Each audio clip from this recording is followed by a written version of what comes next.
Welcome to Stories Podcast. I'm your host, Amanda Weldin. This week we are presenting part 2 of a serial novel called The Brilliant Firefly, an original work by Daniel Hinds.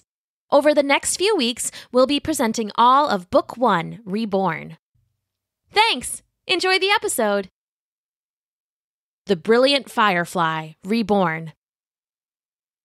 Chapter 3, Morning Coffee. Jillian was back in Gigacity. She was sitting at her desk, working on her homework, papers spread unorderly around her laptop. One floated up off the desk, folded itself into a plane, and went soaring out the window. The neighbors in the apartment next door were shearing their sheep. They're noisy sheep. Ugh, there's something strange about that, thought Jill. Isn't there? Before she could puzzle it out, a giant rooster smashed through her wall, cock-a-doodling so loud it sounded like a lion's roar. This time, she didn't roll fast enough, and she toppled out the side of her apartment building and hurtled down and down and down. On all sides of her, above and below, cows were falling too, mooing wildly. The ground was looming large, getting closer and closer. Police cars below cast red and blue strobes across the rooster's giant feathers. It crowed again, louder and louder.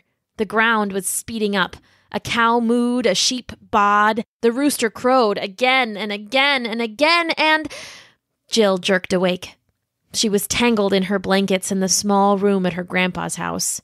Outside her window, the rooster was crowing loudly. The sun was barely over the horizon. Great! I love waking up at the crack of dawn, thought Jill. She laid her head under her pillow to block out the crows, but it was too late. She was awake. Ugh. She slipped on her shorts and a tank top, then brushed back her hair and winced. With gentle fingers, she explored the back of her neck and found a fat, painful bug bite. Another win for farm living, she thought, and padded downstairs on bare feet. Grandpa Jack was already up and puttering in the kitchen, accompanied by the welcome smells of eggs, bacon, and strong coffee. "Look at you, Miss Early Riser. Did the rooster wake you?" he asked. Jill nodded, and he set a heaping plate down on the scuffed little kitchen table. "Well, since you're up, breakfast is served." "Mom up too?" Jill asked as she dug into the food. It tasted good. Amazing, in fact. Better than anything she'd had in the city. Grandpa Jack laughed. "It takes more than a rooster to wake your mother up, I think. That one always liked sleep more than breakfast." He loaded another plate for himself, plus 2 mugs of steaming coffee, and sat across from Jill. "Good, right?" "That's incredible," Jill said, the words muffled around a mouthful of bacon. "Eggs are from the chickens out back, just laid this morning. Bet you don't get food so fresh in the city, huh?" "Never," Jill agreed. "You ever drink coffee?" He slid a mug over to her. Jill shook her head. "I've always liked the smell, but Mom said it'd stunt my growth." Grandpa gave a bull snort. "1 cup won't hurt you." Jill looked at him warily, brows furrowed, maintaining eye contact as she picked up the mug and slowly, skeptically took a big sip. She coughed and spit the mouthful of coffee back into the mug. It came through her teeth in a fine mist, speckling the mug and table. "Ugh," she said. "How did you make this? By pouring old dishwater through an oil filter?" "Just don't tell your mom," he said with a wink. "Just don't tell me what?" said Mom as she came down the stairs, towel wrapped artfully around her hair.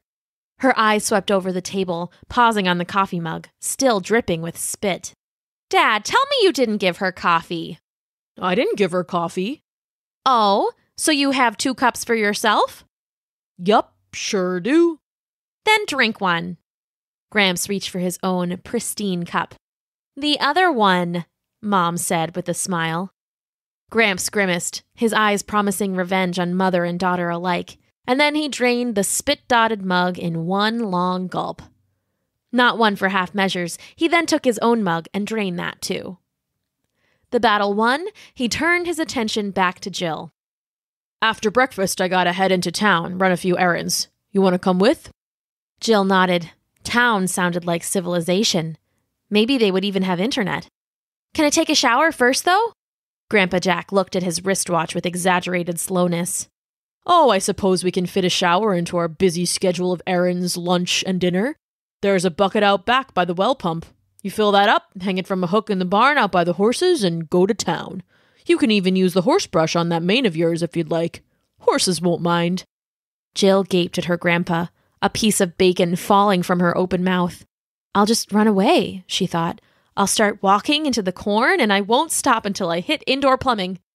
Grandpa Jack burst out laughing. I'm just pulling your leg, Jilly Bean. Bathroom's in fine working order. Down the hall, first door on your left. Anyone ever tell you you're really funny, Grandpa? Jill asked, walking to the bathroom and rolling her eyes so hard it's a wonder they didn't come unscrewed. You could be a superhero. The bad guys would laugh themselves right over. Chapter 4. Beautiful Springvale. The way to town was 10 miles of bumpy, dusty dirt road with nothing but corn on either side. Grandpa sang along to a country song on the stereo in a surprisingly pleasant baritone, and Jill thought of how satisfying it would be to smash apart the stupid banjo that kept taking solos. All in all, it was a relief when the streets turned paved and town sprang into view over the horizon. Here we are, said Gramps, pulling into a central parking lot in front of a big old church. Beautiful Springvale, watering hole of the corn farming elite. They hopped out of the truck. Here, at least, there were people. They were moving in and out of stores, some still dirty from the fields, others dressed for business. A pretty woman in a sundress pushed a stroller up to Jill and gave her a wide smile. Inside, the baby gurgled happily and sucked at its toes. "Morning, Jack," said the woman. "And you must be Jill. I've heard so much about you. I'm Amy Coachman, your new neighbor. My daughter and her friends are in the bookstore if you want to say hello. They're excited about having a new friend to show around." Ugh, Jill replied. Don't mind her, said Grandpa. She's just at that age where she thinks being aloof and rude is cool. It'll pass. Amy laughed. It sounded about as real as the doctor's notes Jill had forged to get out of class. "I know how that is." She turned to Jill. "You and my Madison will get along famously." Jill was working on a smart aleck reply when her grandpa gave her a little push. "Bookstore's a couple blocks that way. It's the one with all the books in it. Big city girl like you, I'm sure you can manage. Meet me back here in an hour, all right?" Jill nodded, grateful for the time alone. She headed down the wide street. People kept smiling and waving at her, wishing her a good morning. It felt strange. In the city, you didn't smile and wave at anyone, and if someone said good morning, they were probably trying to sell you something. She had hoped for an internet cafe, but it was quickly clear that particular hope wasn't going to come to much. She lowered her sights to a public library, but that too wasn't meant to be. Her phone remained lifeless. No bars, no Wi-Fi signals at all. It was like she was stuck in the middle of a great sea, one of corn instead of water. She sighed and headed for the bookstore. Maybe a friend would help. Yeah, right. The bookstore was part of a little strip mall, wedged in between a shop selling farm equipment and a sports bar called the Feed Bag. Charming. A bell tinkled as she opened the door. The clerk behind his dusty little counter waved without looking up from his paperback. Here, at least, Jill felt at home. Untidy shelves lined the walls and covered almost every inch of floor, bristling with books of all shapes and sizes. Tiny paper signs were taped to the wood, labeling each section, and a larger sign hung behind the clerk, reading, "Paperbacks $2, hardcovers $5. Jill fished in her pocket and found a $10 bill. School was almost out for the summer, and she couldn't enroll until next year anyway, so she had plenty of time to kill. "Do you have any books on judo?" she asked the clerk. He looked up from his book, annoyed, and pushed back his owlish glasses. "Judy Bloom, young adult. Try under B. It's the letter after A." So that's how it was going to be. Jill reached over the counter and pinched his book shut. "You must not have heard me. I'm looking for judo. Judo. He reddened. "I'm not sure. You can try self-help. It's along the back wall of the store." He gestured vaguely away into the maze of bookshelves. Jill made her way through, breathing deeply. There was nothing like the smell of a good used bookstore. It was paper and dust and sweat and stories. Stories most of all. As she neared the back of the store, she could hear voices through a shelf. Probably Madison Coachman. Maybe she would be cool? Somehow, Jill doubted it. "Gross, look at his glasses," a voice rang out loud. Jill stopped and pulled a book from the shelf in front of her, peering through the gap it left. 3 girls. With their clothes and makeup, Jill placed them somewhere between 14 and 25 years old. They were standing in a loose ring around a short, doughy boy, peering up frightened through glasses so thick they made his eyes look huge and buggish. "And look at his clothes! His pants have holes in them!" Jill started to bristle. She and her mom were well enough off now, but when her mom was finishing up med school, most of Jill's clothes had come from the secondhand shop. Plenty of wear on those clothes, make no mistake, and it's not like Jill helped them any, running around town and getting into fights. She could still remember how some of the girls had chanted, "Jilly, Jilly, big hillbilly," at her. "How about you leave him alone?" she said through the gap in the shelf. The girls looked up. "Who said that?" "It's the ghost of the bookstore, here to haunt your butt," Jill said, and shoved a book out of the shelf so that it went flying at the girls. They squawked and backed away.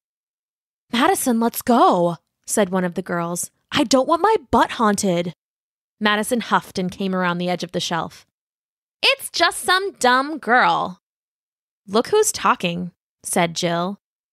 Madison looked her up and down, an air of casual disdain on her pug-nosed face. "You must be Jill, Mr. Jayes' granddaughter from the city? I thought you'd be cooler." "Cooler than you," Jill said. "Oh yeah? Nice book. Looking for a date?" Jill looked down and flushed red. The book she had pulled at random from the shelf to spy on the girls was still in her hand. On the cover, in big block letters, it read, "Amateur Animal Husbandry." The matchstick anger flared inside of her, sudden and hot. And dangerous. That too. 2 steps, thought Jill. 2 steps and a quick feint and a shoulder wheel throw sending her crashing through the racks of books, and she'll never mess with me again. Instead, she took a deep Zen breath and felt the match inside her gutter out. Breaking a girl in half wasn't always the answer. "How about you just don't pick on the guy?" The 3 girls giggled. "Whatever you say, loser." They pushed past her and headed out the door. "Later, Four Eyes," Madison called over her shoulder. Jill watched them go, shaking with anger. She slammed the animal husbandry book back onto the shelf, muttering curses to herself. "Don't let them get to you," said the boy. "They're like that to everyone." He came around the corner and stood next to Jill, his arms loaded with books. "Thanks for sticking up for me, though."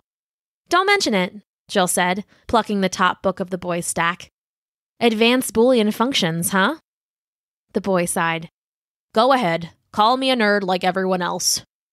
"I mean, you are a nerd," said Jill. "Luckily for you, I am too. This is the old edition. I got this year's at home. I could lend it to you if you want. Some of the updates are pretty useful." "You've read it?" he said. "But you're He caught himself and stopped, blushing red. "A girl? So what? I was in advanced comp sci freshman year, and my father was an engineer. He used to let me work on prototypes in his shop with him." "Used to?" "He passed away last year," Jill said, then bowled on before the boy could start in with the rubbish about how sorry he was. "Don't worry about it. What's your name, anyway? I can't exactly call you Four Eyes if we're going to be friends." "A friend would be good," said the boy eagerly. "You can call me Specs." "That isn't much better than Four Eyes, is it?" Specs snorted a laugh. "Yeah, blame my great-great-grandfather," he said, then continued on when Jill gave him a look. "It's my last name, Specs." "What's your first name?" "Dick Butkus. My father really loves football." Jill started to laugh but managed to hide it with a cough. "Specs it is, then," she said. Specs smiled. "Hey, my dad's waiting for me outside. He hates bookstores, but we should hang out this summer. I'd love to get that new copy of Boolean from you at least." Jill shrugged. It's not like she had a lot else going on. Besides, she hadn't had anyone to talk science with since her dad. "Sure, I'm staying with my grandpa, Jack Jayes. You know the place?" Specs nodded, his heavy glasses bouncing on the bridge of his nose. My farm is just down the way, across from Madison's. Cool. Well, come by tomorrow. Lord knows I won't be doing anything much. What do you guys do for fun around here? Read and get bullied, said Specs, heading for the door. What else is there? What else is there?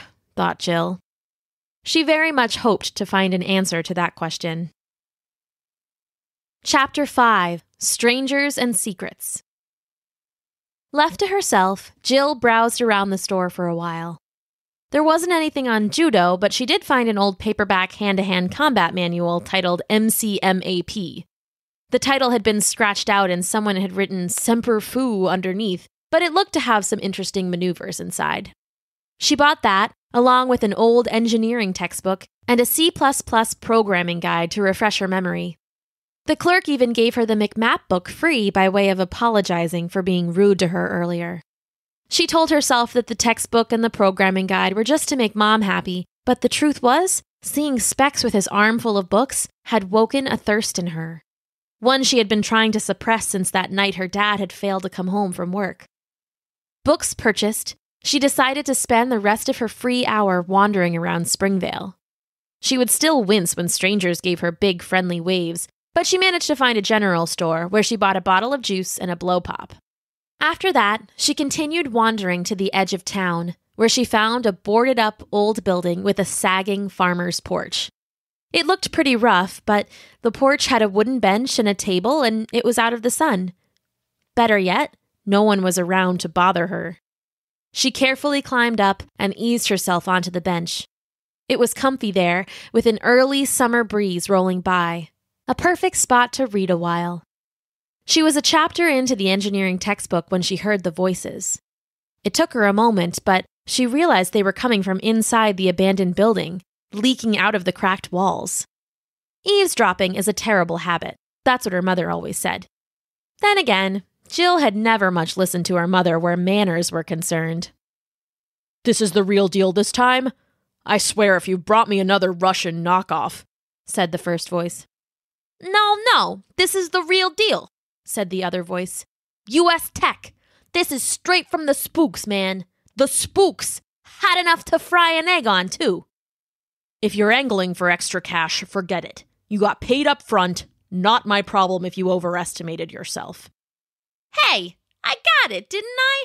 No thanks for your old pal Sharkskin. She leaned over and peered through one of the boarded windows. She could make out the legs of two men. One was wearing jeans. The other had on suit slacks of a strange, shiny material. The jeans grunted. I got love for you, but doesn't mean I trust you any further than I can throw you. Was a time you could throw me clear across town, seems to me. Was. Big word there. I was a lot of things. Now I'm not. Anything else I gotta know about this? Nah, it'll work with the tech you already got. Plug and play, man. Plug and play. You got my card there if you need anything else. Always a pleasure, Sharkskin. Likewise, old-timer. The two men walked out the back door together. The one in jeans stopped to hold the door, and, when he turned, Jill caught his profile. It was her Grandpa Jack.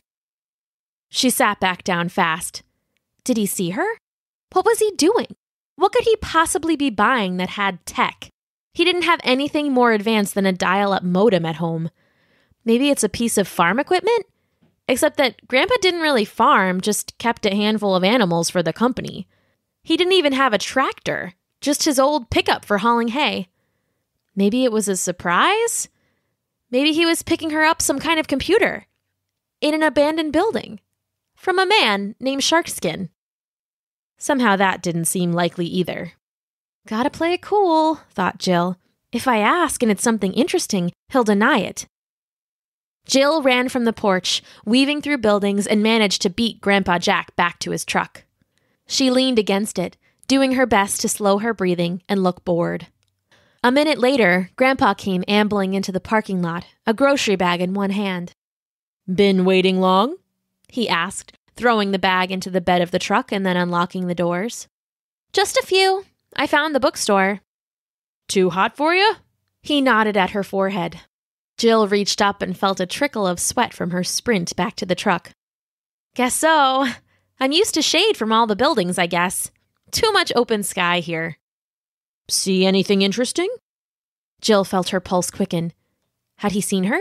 Would she be in trouble? At the bookstore, he clarified. Jill, you idiot, she thought to herself. She pulled out her books and showed them to Grandpa as they started back down the road. Your mother told me you weren't interested in science much anymore.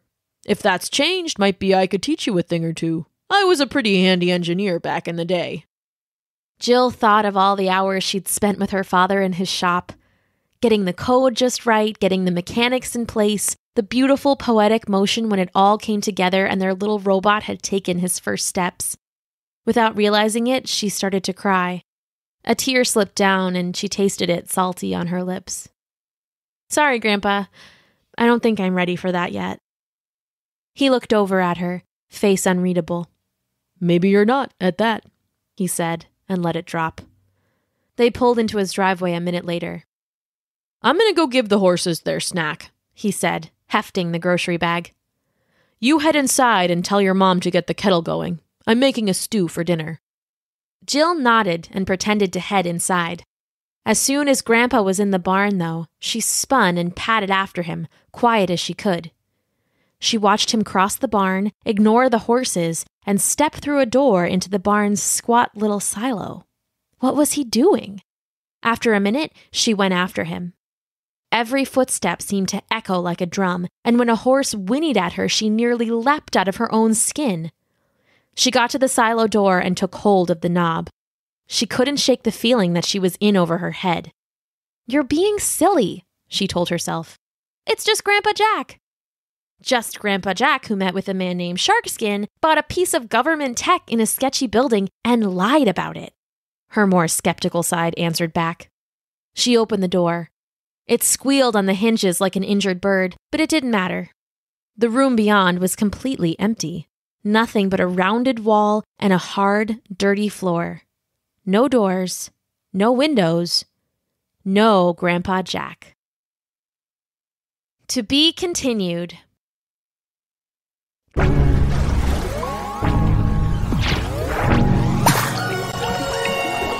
Thanks for listening!